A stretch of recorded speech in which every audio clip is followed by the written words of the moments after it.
जय हिंद दोस्तों। स्वागत है हमारे यूट्यूब चैनल राज स्टडी जीएस पे।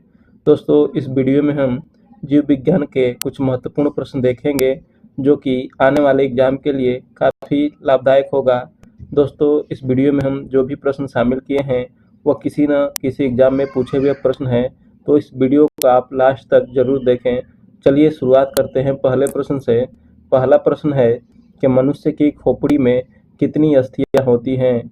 तो इसका राइट आंसर है ऑप्शन नंबर बी। 29 अस्थियां मनुष्य की खोपड़ी में होती है। 29 जो हड्डियां होती हैं मनुष्य की खोपड़ी में होती है। इसमें इसमें से जो चेहरे पर जो हड्डियां होती हैं उसमें 14 हड्डियां होती हैं। उसके बाद कान में 6 हड्डियां होती हैं और मस्तिष्क में 8 हड्डियां होती है और एक गर्दन के पास होबॉइड बोन होता है जिसकी संख्या 1 होता है। यानी टोटल मिला के 29 हड्डियां हमारे खोपड़ी में होती है। हड्डियों के अध्ययन के बारे में देखेंगे तो हड्डियों के अध्ययन को ऑस्टियोलॉजी कहा जाता है। नेक्स्ट देखते हैं कि मानव शरीर की किस ग्रंथि को मास्टर ग्रंथि कहा जाता है? तो इसका राइट आंसर है ऑप्शन नंबर सी, पीयूष ग्रंथि। पीयूष ग्रंथि को मास्टर ग्रंथि कहा जाता है। पीयूष ग्रंथि को मास्टर ग्रंथि कहा जाता है और यह मस्तिष्क में स्थित होता है। पीयूष ग्रंथि हमारे मस्तिष्क में स्थित होता है। प्लीहा को देखेंगे तो इसको आरबीसी का कब्रगाह कहा जाता है। यानी आरबीसी का मृत्यु प्लीहा में होता है, इसीलिए आरबीसी का कब्रगाह प्लीहा को कहा जाता है। तो पीयूष ग्रंथि को मानव शरीर का मास्टर ग्रंथि कहा जाता है और प्लीहा को आरबीसी का कब्रगाह कहा जाता है। अग्नाशय के बारे में देखेंगे तो अग्नाशय के बीटा सेल से इंसुलिन नामक हार्मोन का स्राव होता है और अग्नाशय को अंतः और बाह्यस्रावी दोनों ग्रंथि अंतःस्रावी और बाह्यस्रावी ग्रंथि दोनों पाई जाती है, इसलिए इसे मिश्रित ग्रंथि के नाम से भी जाना जाता है। तो काफी महत्वपूर्ण पॉइंट है। नेक्स्ट देखते हैं कि आपातकालीन स्थिति के दौरान कौन सा हार्मोन उत्सर्जित होता है? तो इसका राइट आंसर है option number A, adrenal hormone. Adrenaline hormone जो है आपातकालीन स्थिति के दौरान स्रावित होता है। इसे लड़ो उड़ो हार्मोन भी कहा जाता है। नेक्स्ट देखते हैं कि दुग्ध प्रोटीन को पचाने वाला एंजाइम कौन सा है? तो इसका राइट आंसर है option number C, rennin. Rennin जो है दूध प्रोटीन को पचाने वाला एंजाइम्स है। दूध से दही बनने में एक प्रश्न पूछता है कि दूध से दही बनने में कौन सा जीवाणु सहायक होता है? तो उसका नाम है लैक्टोबैसिलस। लैक्टोबैसिलस नामक जीवाणु जो है दूध से दही बनने में सहायक होता है। नेक्स्ट देखते हैं कि सामान्य मानव शरीर का तापक्रम कितना होता है? तो इसका राइट आंसर है option number D, 98.6 Fahrenheit. Fahrenheit में मानव शरीर का तापक्रम 98.6 फ़ारेनहाइट होता है, जबकि डिग्री सेल्सियस में 37.4 डिग्री सेल्सियस मानव शरीर का तापक्रम होता है। यदि आपको फ़ारेनहाइट में पूछे तो उसका आंसर हो जाएगा 98.6 फ़ारेनहाइट और डिग्री सेल्सियस में 37.4 डिग्री सेल्सियस होता है। ताप का मापक, जो ताप किसे मापते हैं तो ताप को हम केल्विन से मापते हैं। ताप का एसआई मात्रक केल्विन होता है। नेक्स्ट है कि मानव शरीर में उस एंजाइम का नाम बताएं जो कार्बोहाइड्रेट्स को तोड़ने में मदद करता है।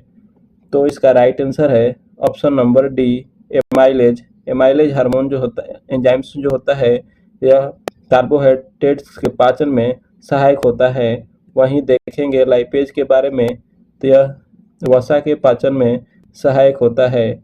वसा के पाचन में लाइपेज एंजाइम सहायक होता है, वहीं कार्बोहाइड्रेट के पाचन में एमाइलेज एंजाइम सहायक होता है। नेक्स्ट है कि नाड़ी दर कहाँ से मापा जाता है, तो इसका राइट आंसर है ऑप्शन नंबर बी, धमनी से। नाड़ी दर धमनी से मापा जाता है क्योंकि धमनी में हाई ब्लड प्रेशर होता है और इसमें शुद्ध रक्त का प्रवाह होता है। इसमें शुद्ध रक्त का प्रवाह होता है धमनी में, और इसमें हाई ब्लड प्रेशर होता है, इसलिए इससे नाड़ी दर मापा जाता है। सीरा में देखेंगे तो सीरा में अशुद्ध रक्त का प्रवाह होता है और इसमें लो ब्लड प्रेशर होता है। इसमें लो ब्लड प्रेशर होता है। नेक्स्ट देखते हैं कि स्वस्थ मनुष्य का रक्तचाप कितना होता है, तो इसका राइट आंसर है option number A, 120 mmO 80 Hg। स्वस्थ मनुष्य का रक्तचाप 120 mm से 80 Hg होता है। नेक्स्ट है कि किस रक्त वर्ग में कोई एंटीजन नहीं पाया जाता है, तो इसका राइट आंसर है ऑप्शन नंबर डी, ओ। ओ में, ओ ब्लड ग्रुप जो होता है, इसमें कोई एंटीजन नहीं पाया जाता है, जबकि यदि हम ए में देखेंगे तो एंटीजन ए पाया जाता है और एंटीबॉडी बी पाया जाता है। बी में देखेंगे तो एंटीजन बी पाया जाता है और एंटीबॉडी ए पाया जाता है। ए बी में देखेंगे तो एंटीजन ए और बी पाया जाता है और एंटीबॉडी नहीं पाया जाता है। ओ में देखेंगे तो एंटीजन नहीं पाया जाता है और एंटीबॉडी ए और बी पाया जाता है। नेक्स्ट है कि एंटीबॉडी का मुख्य कार्य किसके विरुद्ध होता है, तो इसका राइट आंसर है ऑप्शन नंबर डी, संक्रमण के। एंटीबॉडी का मुख्य कार्य संक्रमण के विरुद्ध होता है। नेक्स्ट है कि किस रक्त समूह को सर्वग्राही कहा जाता है, तो इसका राइट आंसर है option number C, A B plus को सर्वग्राही भी कहा जाता है, जबकि ओ प्लस को सर्वदाता कहा जाता है। ओ प्लस को सर्वदाता और ए बी प्लस को सर्वग्राही के नाम से जाना जाता है। नेक्स्ट है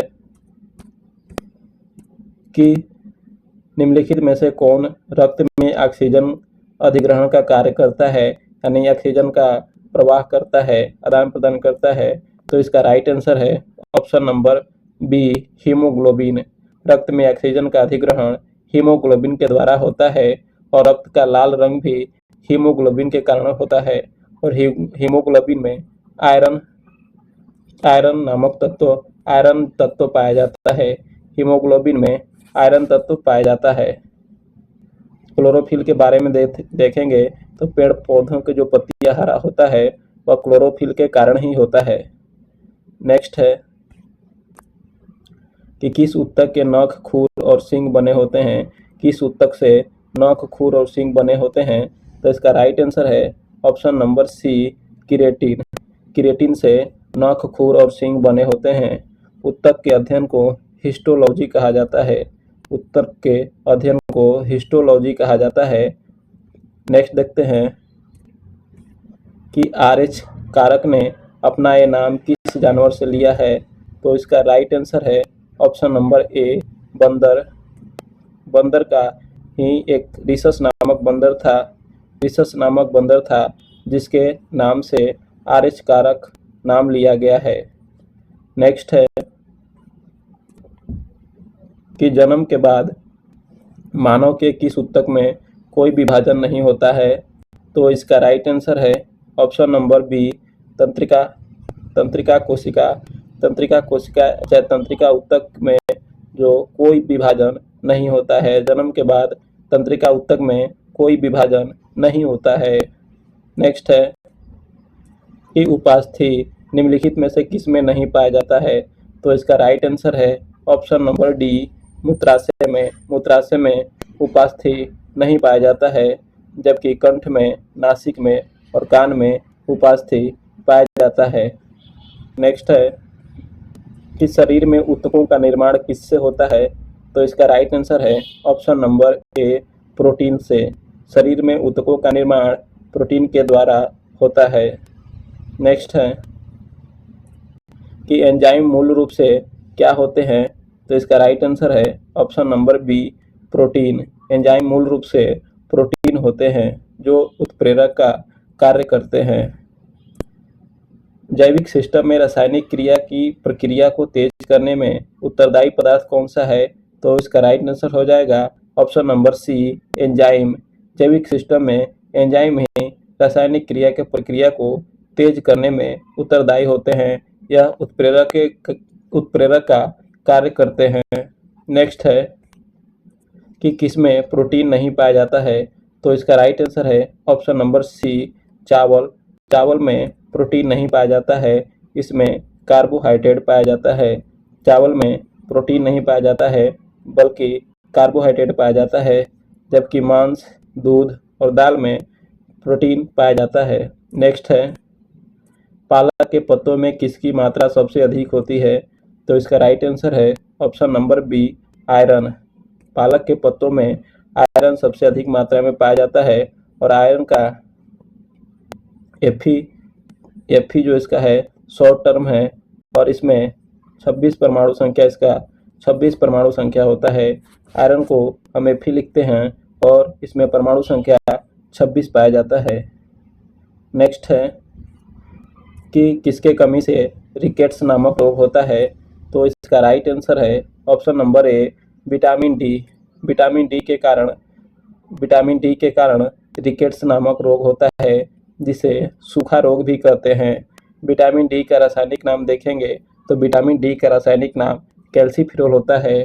वहीं विटामिन बी का जो कॉम्प्लेक्स विटामिन के नाम से जाना जाता है, इसमें B1 को थायमिन के नाम से जाना जाता है, यानी विटामिन B1 का रासायनिक नाम थायमिन होता है।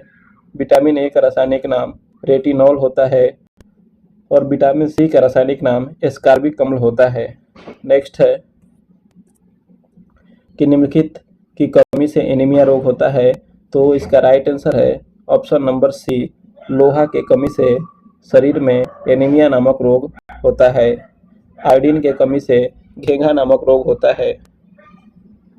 नेक्स्ट है कि केंद्रीय खाद्य प्रौद्योगिकी अनुसंधान संस्थान कहाँ स्थित है? तो इसका राइट आंसर है ऑप्शन नंबर डी, मैसूर में। केंद्रीय खाद्य प्रौद्योगिकी अनुसंधान संस्थान मैसूर में स्थित है। नेक्स्ट है कि निम्नलिखित में से कौन सा रोग रक्तदान द्वारा नहीं फैलता है? तो इसका राइट आंसर है option number B, typhoid. Typhoid जो रोग होता है वो रक्तदान द्वारा नहीं फैलता है, यह बल्कि पानी के संक्रमण के द्वारा फैलता है। और टाइफाइड में शरीर का आंत प्रभावित होता है। HIV जो है वायरस के कारण होता है।